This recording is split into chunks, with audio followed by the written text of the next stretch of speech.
So in this video, I want to talk a little bit about my experience using the Audient EVO interface. I've been using the Audient EVO 4 for now around 2 years. It has been my main audio interface, of course, to control my studio monitors, as well as a microphone in to my computer. And I've been using it with Rode Procaster for most part of those 2 years, but recently I've just switched over to Rode PodMic because I had a few of those lying around and they're much smaller and more convenient in my space here. But anyways, I thought we could just talk about my experience while I unbox the EVO 8, which I just got today because I want to connect this to my secondary computer, replacing my Bose T4S. I apologize for the dust, but this is the mixer that I've been using on that machine up until this point. Very nice mixer.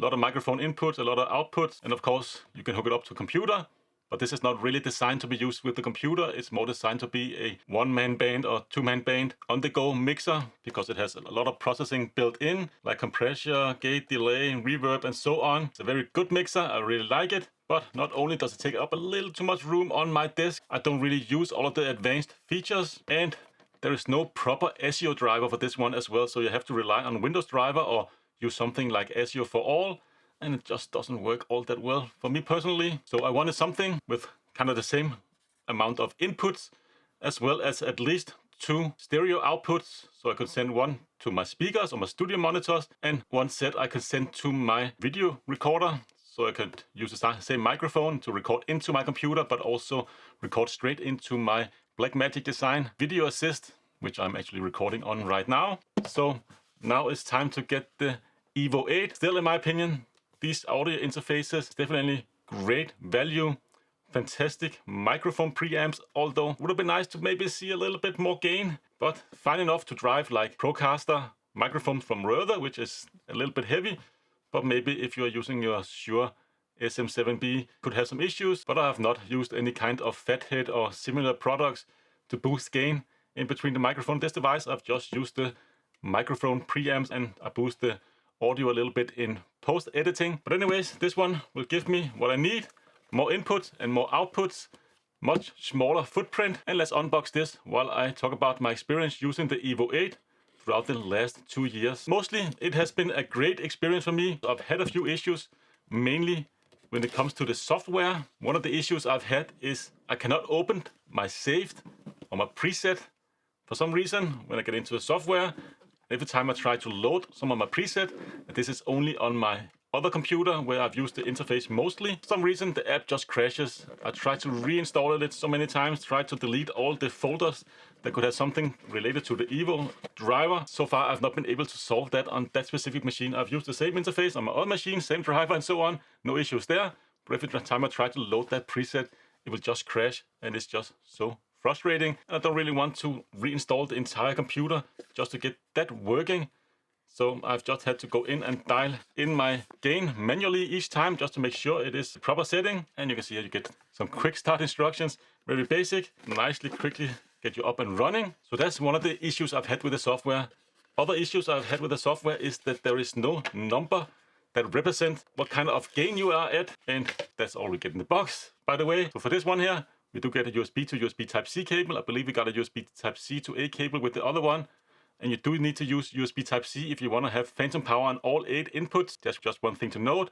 USB-A cannot deliver enough power, so you need to use the USB-C cable. I don't really need phantom power at the moment, so I'm not going to use the USB-C cable because I've already had another cable plugged in.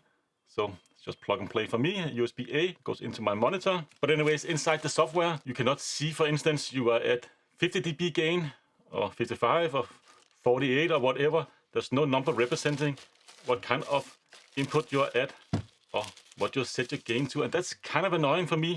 I'm a number kind of guy, so I want to know specifically or exactly what number I've set the gain at, and it's very hard to actually dial in accurately using just the LEDs around this volume knob here.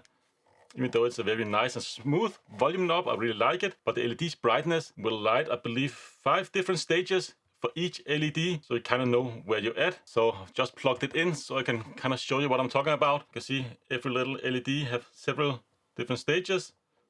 So when you turn it slowly like this, you see 1, 2, 3, 4, 5 stages. Then we'll move on to the next LED. But when you're at 5 stages on a specific LED, it will kind of bleed through to the next LED. Let me just turn off the light, maybe you can see a little bit better. So it's kind of hard to see if it's actually on the 5th stage of the last LED or if it's on the 1st stage of the next LED. Not so hard when it's actually dark light, as you can see right now. It's actually pretty okay to distinguish between the last stage of the previous LED and the first stage of this LED here, but when there's just some light in the room, it's pretty hard to dial it in accurately. And if you're a guy like me who likes to know exactly where you're at every time, this is so much of an annoyance. And at the same time, you're not able to set a number inside the app, which is just so strange. You just have a little dial, you can dial up or down. So you kind of have to remember where the little pointer is at on the app. That's where you set it to, but that's a pretty inaccurate way of doing it. So a little bit annoying. I hope Audient can actually fix that. Just give us a number reading inside the app. That would be so nice. But anyways, this one, of course, gives me all of the ins and out that I need. You can see here, compared to my Bose, we do have same amount of inputs, but a Bose does have a few extra outputs. But the great thing about the EVO, it does not require an additional power supply. You can just plug it into a computer. And that's one thing that kind of impressed me quite a bit. I have hooked it up to several computers directly, and I've also hooked it up, my EVO 4 that is, into my monitors, both my Dell monitors and also my Samsung monitors, which of course is connected to my computer via a USB cable, but there is a USB hub built into the monitor. And none of those devices have given me any kind of noise to the device itself. So I think Audient has done an excellent job killing off any noise that could potentially get into your system or into your little audio device here from the USB plug. Because if you have multiple devices connected and so on, maybe the power going through the USB plug is not really the cleanest, but actually going into the device, I don't hear any noise at all. So that's definitely a point up and a great thumbs up for me. That was one of the big worries I had, like with the original one, because that's one thing that can always be an issue, and I've had issues with that with multiple other mixers, cheap mixers although, but still bus-powered mixers where I just introduced a lot of noise and I had to use a separate power supply to actually mitigate that. So definitely nice. For me personally, I've never really used the Auto Smart Gain here. I tried it up first when I got the other interface, and it is definitely a smart feature, and I suppose some people could find it useful, but I just like to dial it in myself and just keep it at a constant place, because what I use this one for is just for recording my own voice. So I don't really have any variables other than the microphone I use. So I just keep it at a constant dBA. I believe I have it at around 50 dBA. For my specific use case, maybe 48, 47, 49, I don't know, but around that area. I have the gain set up to like the 5th stage of the third knob here, or third last knob. That works for my microphone setup and for my voice and so on. So for me, the smart audio gain feature here is not really something I have used personally. I do use it to control my studio monitors. I have it connected to the small Genelec 8010A, I believe they're called. So I've used that interface to actually control those monitors, and it works just fine. But other than that, I find it very easy and intuitive to use. I rarely use the software. Only really thing I use it for is to go in and load my preset. I just go in and set it and forget it, and that's definitely the way I like it. And it's easy to switch between the different inputs. And also for this one here, of course, you have the 2 outputs you can switch between, and you also, this one here, have 2 headphones in.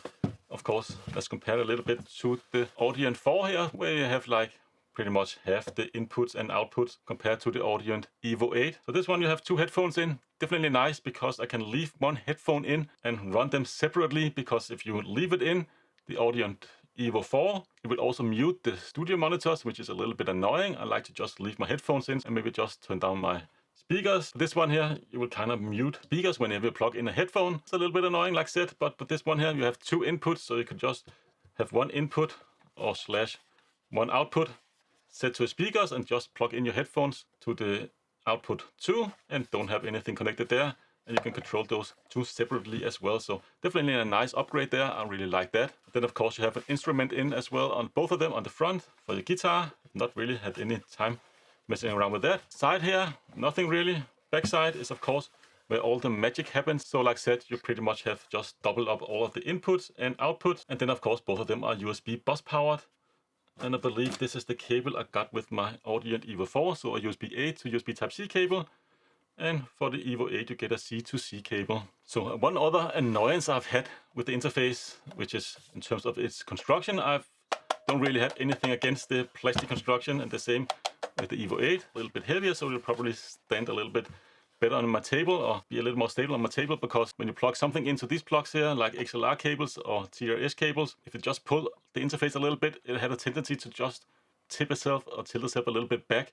So you kind of need to get the cable or give the cable quite a bit of slack just to be able to get the interface to actually stand up straight, which again is a little bit annoying. I wish that they had like maybe made the feet even wider, so it will have a little more surface area to actually rest on your table, so it won't tip over as easily. But again, just give the cables or whatever you plugged in a little bit extra slack and it should be fine enough. But I really like the small footprint on my table. This is like the smallest audio interface I've had. I really like the aesthetics of it.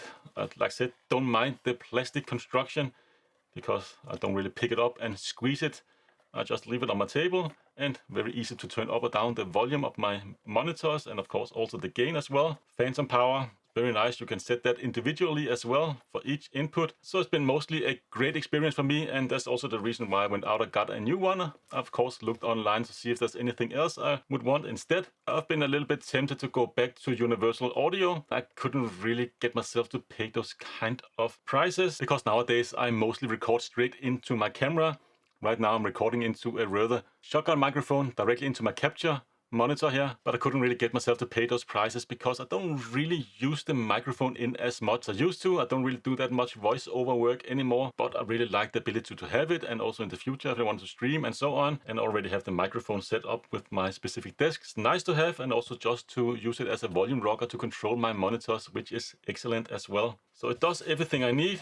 Would be nice maybe to have some audio processing built in and so on, but again, for this price point you couldn't really expect more. Fantastic microphone preamps, good enough construction, fantastic bus powered, definitely very impressed by that. No extra noise or anything introduced, at least with my specific systems. Great drivers, although the software could maybe be tweaked a little bit for those things, like I said, stability in terms of loading presets, and also just to give you a specific number so you could dial in the specific gain for your setup instead of having to rely on that little knob in the software. So yeah, after 2 years of using, of course, my Audient EVO 4 here, I highly recommend this audio interface. I don't think you can really go wrong with this one or even get anything better within this price point, or even more expensive audio interfaces. This kind of exceeds in terms of microphone preamp, the quality of the preamp, and the feature set and simplicity of the devices. Yeah, highly recommend them still.